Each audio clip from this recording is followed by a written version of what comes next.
message goes to you, President Yoweri Kaguta Museveni. It's time to now peacefully transition.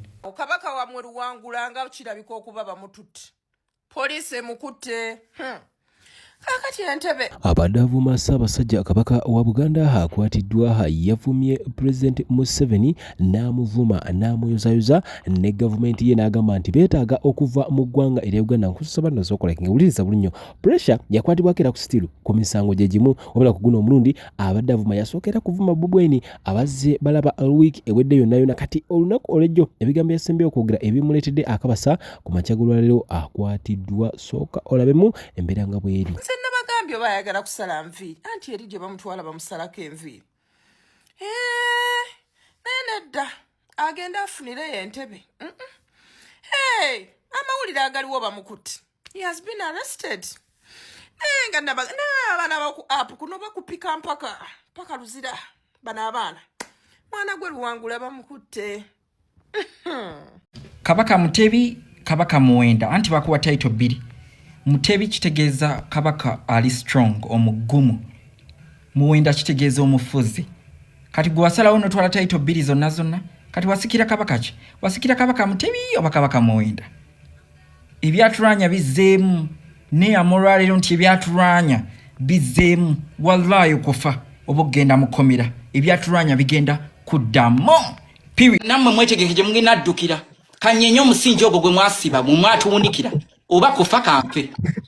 Pressure nkulayiro ogenda kubaluka ennyuma Museveni akomawo 231. Amagye ga mirundi 2 waliyo King African Rifles eya SFC ekolera Museveni n'amagye agafuga constitution y'eggwanga abo be majority. I'm going to get those to be nsanyi. Mukwano tulinayo nego tamanyi. Nze sifaayo naye temugenda tukuumira mu buwambi timuli bagwira abasinga. Ate ku luno Pressure ku byoyogedde tutwala kinege.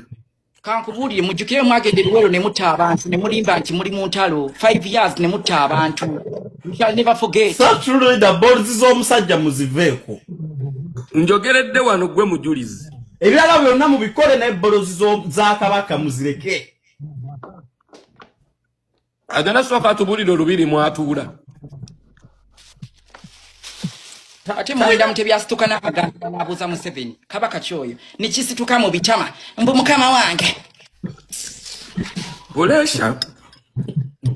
Pressure nkuyise mirundi emeka muganda wange. Ngenda muba munkuba munzite anti wali omuntu asooka kwesiba ku kintu nga si kikye kimugamba nti ndi mulalu. Bagamba oli mulalu Pressure. Bagamba oli mulalu. Pressure tolaba nti oli Pressure ogenda funa kibooko za Pressure. Munzite ekye mukola abanyazi bwe mutyo abalalo mutambula n'emiggo. Neera fu abakufuza obulungi mu ggwanga lino. Mukwate n'eggwanga ery'ekitiibwa erya Katonda ne mulitsimbamu ente bihogo. It's time to now peacefully transition by force. Enough is enough. Your people are out here abusing the law, insulting people at your cost. You behave like thieves because that is what you are from the very beginning. You don't have discipline. Even your own son is insulting ministers. He told Minister Baryomusi to shut up. A man that is educated. You have failed to even raise your son. How could you even raise a country or a generation? You can send people to come and beat me. Me, I have authority to talk to you in this manner because I'm a king. Sali musiro kuandika katabo kano. Era okuwandika akatabo kanino siina we nabagamba nti nalina omusika. Desecration of my kingdom. Okutyoboola obwakabaka. Okusobya obwakabaka. Okubba obwakabaka. Okwonoona obwakabaka. Obutukuvu. Sali musiro. That is why nimwe yokava yonna olaba nga abasigadde bisikirize nzaali kwaka akatabo. I was not stupid. Call me mad, call me insane. But kumwena tewali ansinga kumanya kigenda mu maaso.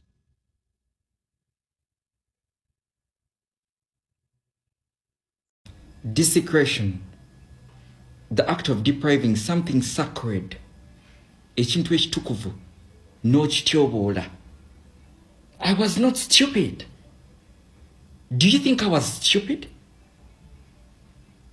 Are you trying to say that I was stupid to leave you that book?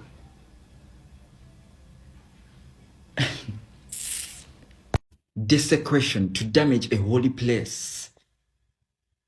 I was not stupid. I've never been stupid.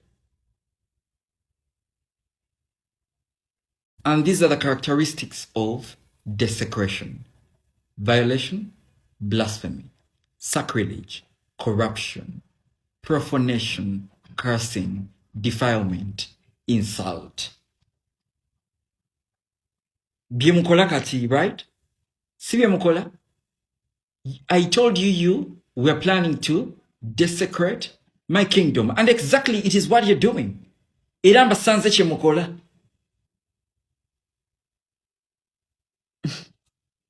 Mutugena kakasa nti yekwese bamuyitanga Bin Laden. Yejjako laptop, yejjako essimu, tewali munnamawulire yamutuukangako.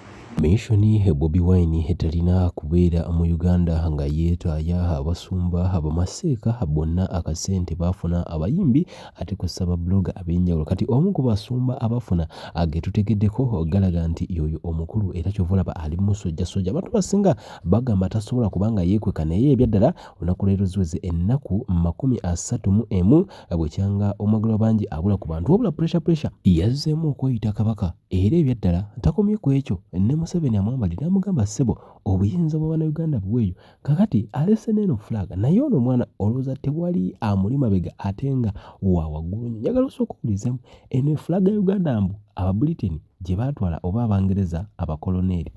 Eno flag yaffe yasooka nayo njagala. Bungereza egiina, this is a royal banner of a monarch. Njagala. Bungereza egiina oba State House yegiina. Bring back this original flag. I'm tired of playing with you, boys. Nkoya ababbi. Ekisinze n'okunnuma nti you're so disrespectful. Mubba n'okuvuma ne muvuma. This is a monarch. Muvemu ebicupuli by'olimu ebya republic. No vimba because oli boss woli mutebi tasakwogera. I am speaking with authority. The agreement that was signed in 1962, I have the powers to change it and we go back into a constitutional monarch. I'm fed up of your weird behaviors. Come and kill me if you want. Anigwe muvumira wanomu. You're abusing my people, terrorizing my people, and you expect me to be quiet? It is time to exit. Vacate immediately. Linda Buwere yawanguza Buvuma. Buli kimu kyavaawo naye era baamala ne bamuzuula muno mu nsinga bakwetaaga tobula.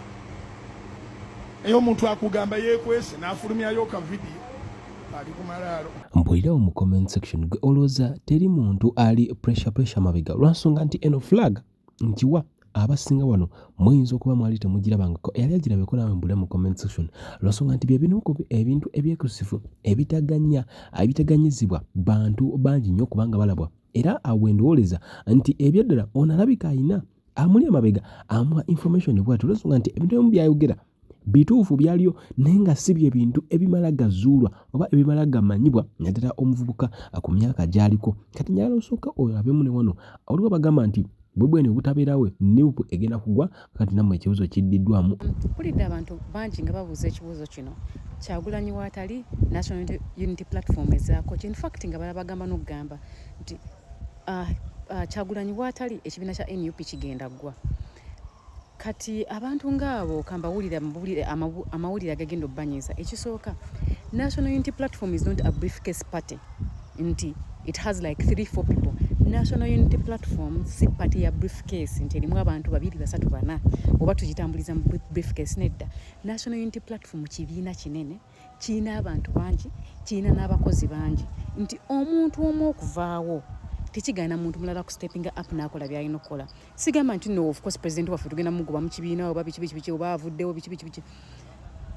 Ekibiina kyaffe baakizimba ne president waffe akimanyi baagenda okizinga nga bamanyi nti waliwo situations ezijja okujja ng'omukulembeze taliyo watabeerawo kitegeeza ekibiina tekigenda kgenda mu maaso. Secretary General watabeerawo kitegeeza ekibiina tekigenda kgenda mu maaso. Ezo zonna circumstances twaziraba era abaavuzimba ekibiina baaziraba. Kyobola nti ne president nawe atabaawo kulw'okuba ensonga ezimu eziriwo. abalala basobola okusteppinga in his shoes ne bakola bye balina okukola. Kyobola ekibiina kino ba deputy presidents newankubadde mulaba abasinga bonna basibe naye ekibiina kikyagenda mu maaso kubanga ekibiina kyaffe kirina obukulembeze okuviira ddala eri waggulu paka eno wansi. Mulabye abavubuka abato abavaayo nga bagenze ku mawulire ne boogera ekibiina tekiyimiridde ku muntu omu wabula twazimba structures nti abavubuka abato basobola okugenda ku media ne baturepresentinga. Mulimu abakulu, mulimu abantu ab'enjawulo, ba foot soldiers nabo balina egundi impact yaabwe gye bateeka ku kibiina ate nga y'amaanyi era nga tubeetaaga. Okitegeera buli muntu alina rooli ye gy'apulayinga mu eno pate era eno pate nzijuvu eno pate weeri era egenda kubeerawo era mwe abalowooza kulwokuba mbu pulezidenti ataliiwo simanya amagye gamunoonya biki mu pate egenda kuswana omuswadde era mugenda kuswalira ddala. Kati ekyatuyamba abaali bazimba ekibiina baalaba ebizibu ebiri mu kibiina nga kya NRM oba mu bukulembeze bwa NRM. Obukulembeze bwa NRM bujjudde mu micromanagement nti omuntu omu omukulembeze waabwe oba pulezidenti waabwe Museveni yamala buli kimu, buli ddiiro erina kuyita mu ye, buli kimu kirina kuyita mu ye. Kyova olaba fairinze balemereddwa n'okugavaninga Uganda kubanga tosobola buli kintu tekisobola kutambulira ku muntu omu. Buli kintu bwe kitambulira ku muntu omu nga toweesiga bantu balala ebintu bibeera bigenda kufairinga era kyova olaba nga governance ya Uganda okumala emyaka 4 efairinze completely and totally. Kyova olaba ekibiina kyaffe bakizimba nga kiyimirirawo nga institution nti omuntu omu bw'aba taliiwo abantu baba basobola okusteppinga up ne bakola bye balina okukola. Si kutunulira muntu omu nti alina okumala buli kyonna, nedda. Era tulina obukulembeze era obukulembeze bwaffe mu different areas bumala bye bulina okukola era bukola bye bulina okukola.